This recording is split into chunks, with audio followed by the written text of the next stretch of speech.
এই দুনিয়ার পুরো জীবনটা এটা হচ্ছে লালসাময় একটা জীবন, লোভ, মরিচিকা, মায়াজাল। এই মায়াজালে আমরা আটকে আছি, ফলে মৃত্যুর কথা আমরা ভুলে গিয়েছি।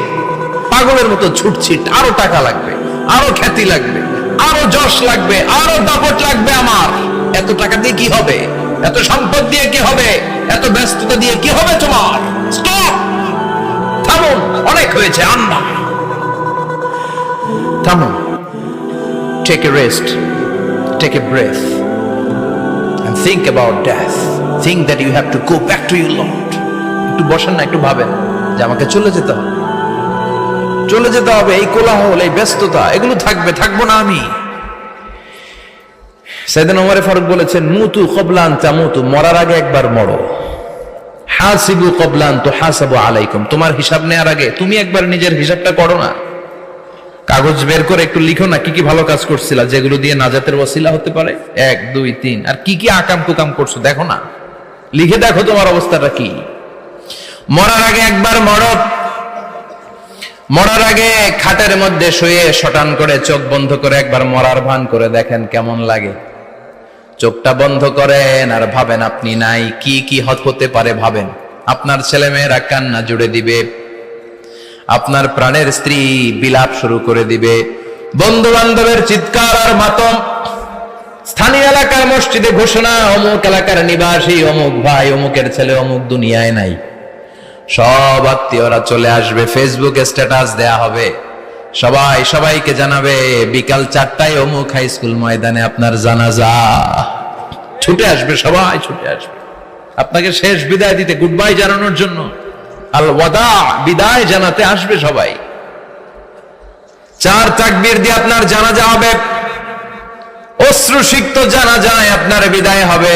কাঠের খাটিয়ার মধ্যে করে কাঁধে তুলে আপনার কবরে নেওয়া হবে। আগে থেকে খুঁড়ে রাখা কবরটার মধ্যে আপনারে বিছিয়ে দেয়া হবে। বাঁশের কচি দিয়ে তার উপরে মাটির চাপা দিয়ে সব চলে যাবে। ভাবেন না একবার চোখ বন্ধ করে, this is the circle of life, this is the nature of life. এটা সবার হবে, আমার হবে, আপনার হবে। এত মায়া, এত ভালোবাসা কই যাবে? কেউ থাকবে না, সবাই আপনার অন্ধকার কবরে রেখে দিয়ে চলে আসবে। উপরে বাঁশের কঞ্চি, তার উপরে মাটির চাপা, অন্ধকার আর অন্ধকার। এই অন্ধকার যেন শেষ হতে চায় না, শুধুই অন্ধকার, ঠিক কিনা? এজন্য আমাদের চলে যেতে হবে। দাদা গেল, চাচা গেল, মামা গেল, আমাদেরকেও যেতে হবে, জোরে কোন ঠিক কিনা?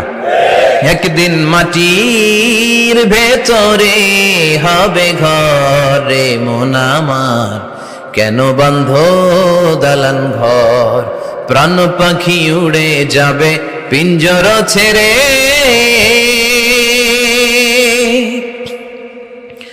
ধরা ধামে সবই রবে, তুমি যাবে চলে। বন্ধু বান্ধব যত, মাতা পিতা যারা সুত, সবই হবে তোমার পরে। মন আমার কেন বান্ধ দালান ঘর, একদিন মাটির ভেতরে হবে ঘরে মন আমার, কেন বান্ধ দালান ঘর, ঠিক কিনা? সব পরে থাকবে, চলে যেতে হবে আমাদেরকে। এজন্য আখিরাতের কথা যেন আমাদের স্মরণ হয়। বিশ্বনবী বলতেন, নাহাইতুকুম আন জিয়ারাতিল কুবুর, আমি তোমাদেরকে কবর জিয়ারত করতে আগে নিষেধ করতাম, কিন্তু এখন নিষেধাজ্ঞা প্রত্যাহার করে নিলাম। এখন সব সময় তোমরা কবরের সামনে যাবা আর জিয়ারত করবা। কবরস্থানে জানতো বড়ুয়া কৃষ্ণপুরের এই গ্রামের কবরস্থান আছে কোন দিকে? পূর্ব দিকে আছে, গোখরার জলের ওদিকে। যান আপনারা, একটু যাবেন, একটু গেলে আখিরাতের কথাটা স্মরণ হবে। ওখানে ছোট শিশুরা শুয়ে আছে, কিশোর যুবকরা আছে, আপনার মতো তাগড়া যুবক, মুরব্বীরা আছে। এরা এই এলাকায় থাকতো, এরা আকাশ থেকে নেমে আসে না, এই এলাকার সন্তান, আজ নাই। একটা সার্টেন পিরিয়ড শেষে আপনিও থাকবেন না। This is the nature of life, this is the circle of life. ছোট্ট শিশু হয়ে এসেছিলেন, শৈশব, কৈশোর, যৌবন, প্রৌঢ়ত্ব। আগে ছিলেন সিঙ্গেল, বিয়ে করে হয়ে গেলেন ডবল। এরপরে আল্লাহ আপনাকে একটা মেয়ে দিল, এরপরে মেয়েকে বিয়ে দিয়ে শ্বশুর হলেন, এরপরে ওই মেয়ের ঘরে সন্তান হতে নানা হলেন। আর কতদিন? অনেক দিন হলো তো, অনেক লম্বা সময় পেয়েছেন আপনি। Think about death. এবার যাওয়ার কথা ভাবেন।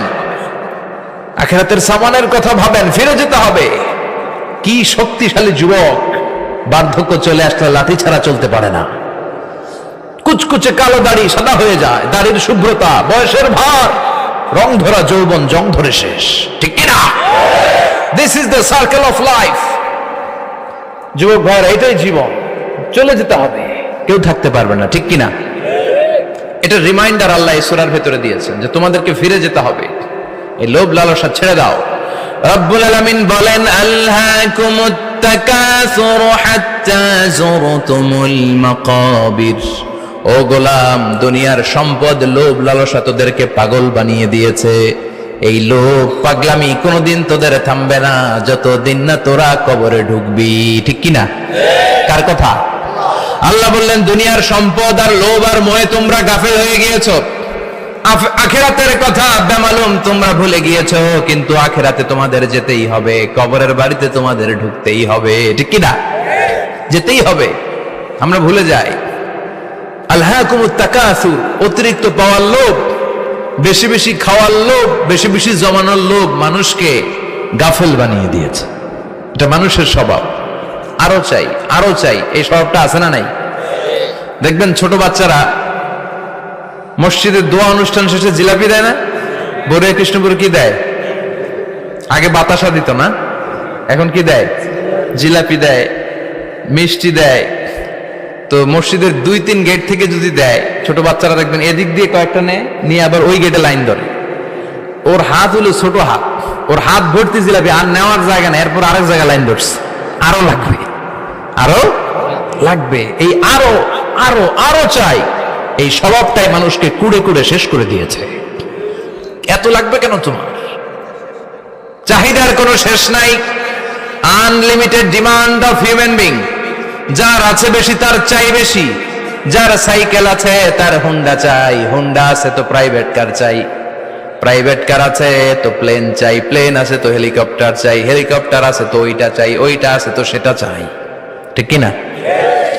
এলাকার মেম্বার যে হয়েছে চেয়ারম্যান হতে চায়, আছে না নাই? চেয়ারম্যান সাহেব এমপি হতে চায়, আছে না নাই? এমপি সাহেব মন্ত্রী হতে চায়, আছে না নাই? মন্ত্রী সাহেব প্রধানমন্ত্রী হতে চায়, আছে না নাই? কিন্তু এই দেশে সুযোগ নাই, কথা কন। এই দেশে প্রধানমন্ত্রী সিলেক্টেড, 2-3 জনের বাইরে কেউ প্রধানমন্ত্রী হতে পারবি না, ঠিক কিনা? আমার এই জীবনে তো আমি 2-3 জনেরই দেখলাম। বেগম খালেদা জিয়া, মাননীয় প্রধানমন্ত্রী শেখ হাসিনার ছোট্টবেলা দেখেছি এরশাদকে, আমরা তখন ছোট। তো মানুষের চাহিদার কোনো শেষ নাই, যার আছে বেশি তার চাই বেশি। এজন্য বিষ্ণু বলেছেন, উনজুরু ইলা মান হুয়া আসফালা মিন, তোমার চেয়ে যে খারাপ আছে ওর দিকে তাকাও। ওয়ালা তানজুর মান হুয়া আ'লা মিন, তোমার চেয়ে যে ভালো আছে ওর দিকে তাকায়ও না, তোমার চেয়ে যে খারাপ অবস্থানে আছে ওর দিকে তাকাও। অনেকে নিজের অবস্থান নিয়ে সুখী না, এরকম আছে না নাই? আল্লাহ আমার এটা দিল না রে, ওইটা দিল না রে, পাইলাম না রে, কিচ্ছু হয় না, কি করবো জীবনে, হতাশ। আসলে আছে কিন্তু অনেক, কিন্তু শুকরিয়া নাই, ডাকাত, ঠিক কিনা? নিজের অবস্থান নিয়ে সুখী না, কিন্তু অনেক লোক আছে তারা আপনার অবস্থানে পৌঁছতে চায়। তাদের দিকে তাকিয়ে দেখেন, আপনি যে অবস্থানে আছেন এই অবস্থানে পৌঁছাটা অনেকের কাছে স্বপ্ন। তারা প্রতিনিয়ত সংগ্রাম আর স্ট্রাগল করে যাচ্ছে আপনার অবস্থানে পৌঁছতে, আর আপনি এটা নিয়ে সন্তুষ্ট না। শেখ সাদির নাম শুনেছেন? বালাগাল উলা কাশাফাত দুজা, এই কবিতাটা রচয়িতা, ইরানের বিখ্যাত এক কবি। উনি একবার আর্থিক সমস্যার মধ্যে দিয়ে সময় কাটাচ্ছেন, টাকা নাই, পয়সা নাই, পায়ে দেওয়ার মতো জুতা নাই।